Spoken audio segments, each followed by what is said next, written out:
বেয়াদবি মাফ করবেন। আমি আবার অনেক হিন্দু বাইরে জিজ্ঞেস করছিলাম যে আমরা তো মরলে মাটি দেয়, এটার কারণ আছে কেন? ওই যে মিনহা খালাকনাকুম ওয়া ফিহা নুইদুকুম ওয়া মিনহা নুখরিজুকুম তারাতান উখরা। মাটি হতে আমাকে মানে সৃষ্টি করা হয়েছে, মাটিতেই এই জন্য রাইখা গেল, আবার মাটির থেকেই আমারে উঠাইব। হ্যাঁ, তো ভাই আপনি আগুন দিয়া পোড়ায় কেন? এটা পানিতে তো চুবাইতে কি পারত না? পানিতে চুবাইতে পারত, তাইলে আগুনে পোড়ায় কেন? সুন্দর একটা জবাব করে যে পাপ মুক্ত হয়ে যায়। আমি কইলাম এটা বাতাসে হুগাইলে পাপ মুক্ত হয় না কেন? পানিতে চুবাইলে পাপ মুক্ত হয় না কেন? এহনে আর কইতে। আবার দেখবেন যারা ব্রাহ্মণ এবং যারা শিশু, হ্যাঁ যারা ব্রাহ্মণ আর যারা শিশু তাদেরকে কিন্তু আবার বসাইয়া মাটি দেয়। কি দিদিরা ঠিক নেই? হ্যাঁ, কেন? সনাতন ধর্ম মতে ব্রাহ্মণ হলো নিষ্পাপ।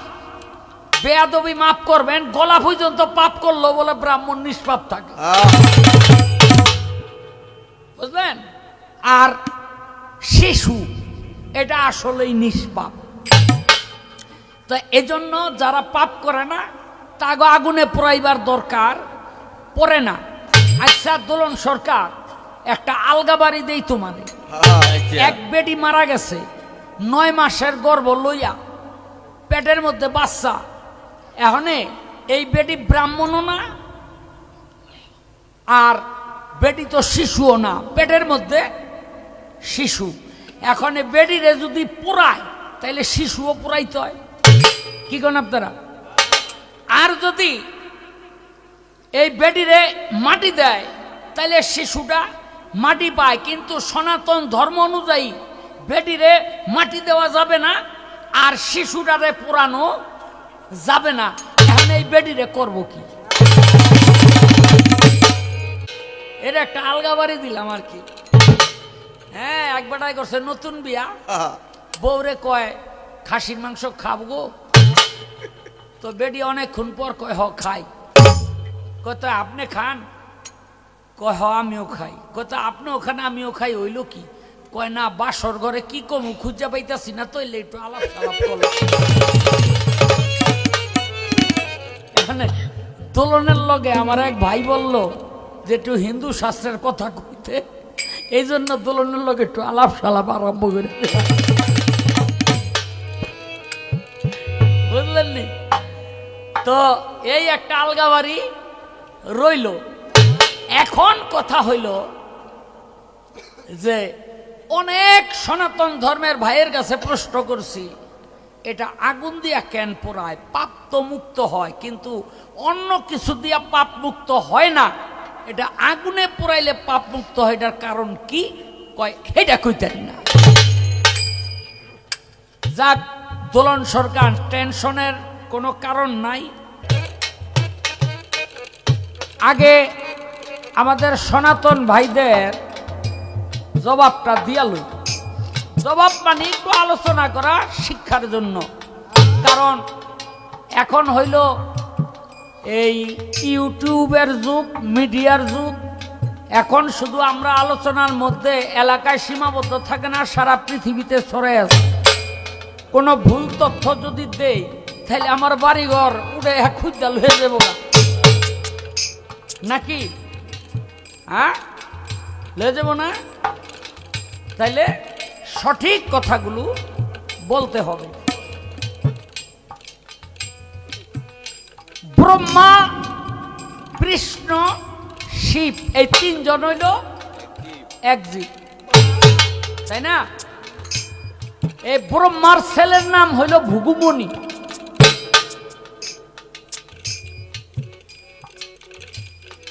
এ বাচ্চারা, এই ব্রহ্মার ছেলের নাম হইল ভৃগুমুনি। এই ভৃগুমুনির স্ত্রীর নাম হইল পুলোমা। কি নাম? পুলোমা। পুলোমা।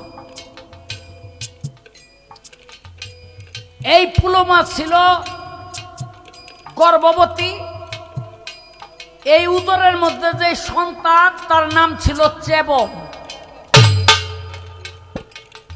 সেবন।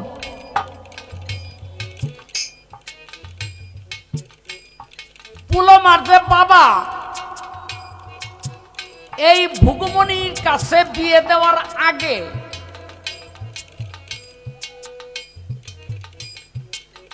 রাক্ষস দেবের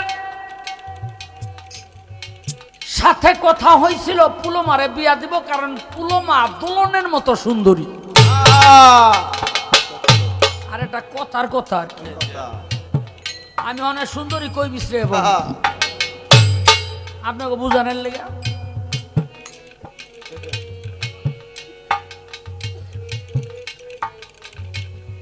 এখন রাক্ষস দেব তো আশায় বইয়া রইছে, ওর বাপের লগে কথাবার্তি হয়ে গেছে, বিয়াটা করে আলামু। আচ্ছা, ব্রহ্মার পোলা ভুগুমনি রাক্ষস দেবের চেয়ে বেশি উপযুক্ত না? ভালো পাত্র পাইয়া দিয়া লাইছে বিয়া, ভালো পাত্র পাইয়া বিয়া দিয়া লাইছে। এই বাচ্চা, হ্যাঁ, আর রাক্ষস দেব তো ফুল্লা রইছে, সময়টা পাইয়া লই। একদিন ভুগুমনি নাই বাড়িতে, আর পুলোমারে তো রাক্ষস দেব থাপাদা ধৈর্যা লয়ে গেছে গা নিজের বাড়িতে। ভুগুমনি বাড়িতে আইসা আইয়া দেহে বউ নাই। এর মতো একটা সুন্দরী স্ত্রী যার ঘরে থাকে, আইয়া যদি বউ না পায়, বেটার অবস্থা কি হইতে পারে আপনারা তো বুঝছি। আরে এটা তোমারে কই না, একটা কথার কথা আর কি। ওই যে আরেকজন কয় মাথা নষ্ট।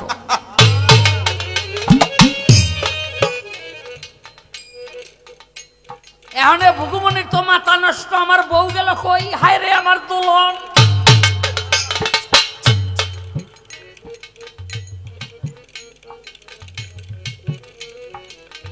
বাবা রে বাবা, খুঁজতে আরম্ভ করলো। তখন সূর্যদেব বলল, তুমি যে পাগল হইয়া খুঁজদাছ, কি হইছে এটা আমি জানি। কয় কি হইছে? কয় রাক্ষস দেব হরণ করে লয়ে গেছে। কই নিছে? কয় ওর বাড়িতে। আর চোখের পলকে গিয়া সেখান থেকে ধইরা লই আইছে, উদ্ধার করে লই আইছে। এখন ভুগুমনি বলতেছে, পুলোমারে তুমি আমার ঘরের স্ত্রী, ও নিয়ে যাওয়ার আগে তুমি কেন আত্মহত্যা করলা না? তুমি অসতী, আমি তোমারে আনছি সত্য, কিন্তু আমি তোমাকে রাখবো না। পুলোমা কয়, স্বামী আমি তো সতী এখনো, আমার কিছুই করতে পারে নাই বলে আমি বিশ্বাস করি না।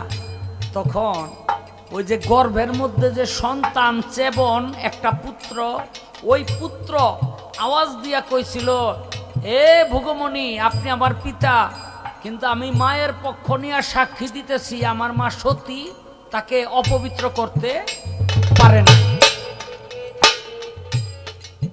ভুগুমনি কয়, তাইলে এটা সত্য। এখন রাক্ষস দেব কইতাছে, আমি যে আনছি ধৈর্যা, আমার মনোবাঞ্ছা পূর্ণ হইল না। এই কইয়া কে দিল? কেউ তো আমারে দেখে নাই। তখন সে বুঝলো যে একজনে দেখছিল, নাম হলো তার সূর্যদেব। অভিশাপ দিল, এই সূর্য, তুই যখন আমার মনোবাঞ্ছা পূর্ণ হতে দিলি না, জীবনে তোর মনোবাঞ্ছা পূর্ণ হইব না। কেমনে? কয় তুই বিয়া করতে পারবি না, কোন নারীর কাছে যাইতে পারবি না। কয় কেন? কয় গেলেই তোর সংস্পর্শে আইলেই পুরা ছাই হয়ে যাবে। এখন হয়েছে নি বিপদ। সাপ দিল, এখানে সূর্যদেব যা ধরে তা পুইরা ছাই হয়ে যায়। কোন দোকানদারের কাছে গিয়া যদি কিছু চায়, ওই দোকানদার দোকান থুইয়া দৌড়ায়। কোন মহিলারে মেয়ের কাছে গিয়া যদি কয় আমি তোমারে ভালোবাসি, ওইটা বাসা থুইয়াই দৌড়া। তোর ভালো, তুই যে কি ভালো এটা জানি, কারণ দলই তো পুইরা ছাই। তখন গেল সূর্যদেব ব্রহ্মার কাছে, প্রভু রাক্ষসদেব আমাকে শাপ দিছে, আগে আমি যা ধরতাম পড়তো না, মানুষ আমার কাছে আসতো ভয় পাইতো না, এখন আমি যা ধরি সব পুরে ছাই হয়ে যায়, আমার উপায় হবে কি? তখন ব্রহ্মা বর দিল, বর যে আমি তোরে বর দিলাম, মানুষ জীবদ্দশায় তোর কাছে কেউ আসতে চায় না, ভয়ে দৌড়ায়, আর এই মানুষ মৃত্যুর পরে দৌড়ে আর তোর কাছে আইব, কারণ তোর সংস্পর্শে যদি কেউ আসে তার পাহাড় পরিমাণ পাপ থাকলেও সেই পাপ মুক্ত হয়ে যাবে, পুরে ছাই হয়ে যাবে। সেদিন থেকে মানুষ সনাতন ধর্ম অনুযায়ী এই যে ব্রহ্মার বরে, হ্যাঁ, হিন্দুরা মারা গেলে এই যে আগুন জ্বালাইয়া অগ্নিদেবের কাছে নিয়া পুইরা ছাই করে, সঙ্গে সঙ্গে পাপ পুইরা ছাই হয়ে যায়। এই জন্য দেখবেন তারা লেখে স্বর্গীয় অমুক, স্বর্গীয় তমুক। কথা ঠিক কিনা? আরে আপনারা ঠিক বে ঠিক এত কেমনে কইবেন? আমি যেটা কই এইটাই একটু হক।